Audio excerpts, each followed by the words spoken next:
Менің магистрлік диссертациям тақырыбы мектеп информатикасы робототехника бөлім бойынша виртуалды зертханалар жасаудың әдістемелік аспектілері деп аталады.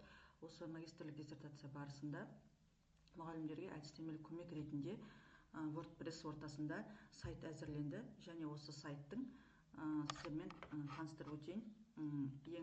Сайтта бұл жерге не кірістірілді? Яғни диссертация нәтижесінде бұл оқушыларға 5 және 2 және 5 сынып оқушыларының аралығында робототехника пәнінен виртуалды зертхананы пайдаланып жаңағы ортамен жұмыс жасаудың әдістемелік нұсқаулығын жасау болды.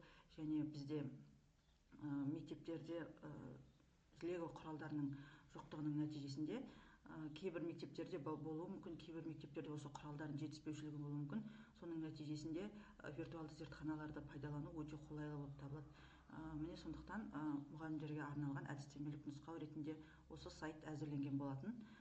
Сайтпен таныстырып өтсек, ең бірінші бетінде және бұл сайтта виртуалды зертхананы Lego Digital Designer деген орта таңдалды зертхана ретінде жұмыс істеуге. Бұл жерде программаның негізгі Lego Digital Designer туралы мәліметтер бірінші бетінде, одан кейін екінші модулінде жалпы Lego Digital Designer программасына қалай жүктейді және оны жұмыс істеу үшін қандай құралдары бар, сонымен таныстыратын әдістемелік нұсқаулық бар.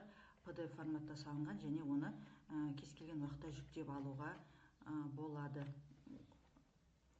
Одан кейін келесі бөлімде, бұл әдістемелік нұсқаулық бөлімінде әрбір класстарға арналған зертханалық жұмыстар бар. Яғни 2 және 5 сыныптардың аралығында робототехника бөлімі бойынша 2 зертханадан қарастырылған теориялық сабақ бар және 2 зертханалық жұмыстар бар екен. Сол 2 зертханалық жұмыстарды жаңағы жеке-жеке салып қойдық. Мысалы, оқушыларға ең бірінші өзім YouTube каналымда осындай жаңағы үлгі ретінде видеоларды жасап, сол видеоларды YouTube каналыма жүктедім. Мына жерде сіздерге көрсетіліп тұрған сол YouTube каналының сілтемелері, және осы жерден оқушыларға мұғалім осы видеоларды көрсету арқылы үлгі ретінде көрсетіп, одан кейін оқушыларға зертханалық тапсырманы орындатуына болады. Және төменде бұл жерде PDF форматта осы әдістемелік нұсқаулықтар көрсетілген әрбір зертханалық жұмыс барысына, және ол жерде әрбір қадамдары, қандай зертханалық жұмыс жасайды, одан кейін зертханалық жұмыстың бақылау сұрақтары көрсетілген, және оқушылардың өз бетінше жасауға арналған жеке тапсырмалар да көрсетілген. Осылай барлық зертханалық жұмыстар 2 класс, 3 класс және 4-5 класстарға арналған.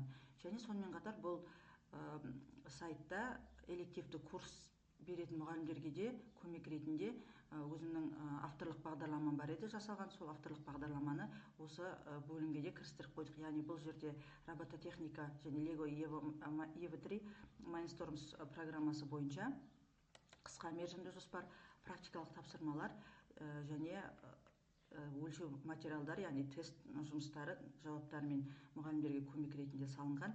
Бұл жерде мұғалімдер жүктеп, қысқа мерзімді жоспарларды жүктеп ала алады сайттан. Барлық бір жылға аптасына 1 рет деп есептеліп 34 сабақ көрсетілген, және сол 34 сабақтың қысқа мерзімді жоспары салынған. Және бұл жоспарды жүктеп алуға да болады. Және сонымен қатар практикалық тапсырмалар, қысқа мерзімді жоспардың үлгісі практикалық тапсырмалар айтылған, және бақылау өлшеу материалдары, яғни бұл жерде тест сұрақтар, әрбір тақырыпқа байланысты 10 сұрақтан келетін тест тапсырмалары бар. Және бұларды жаңағы Word нұсқасында немесе PDF нұсқасында жүктеп алуға мүмкіншілік бар. Және автор туралы мәлімет.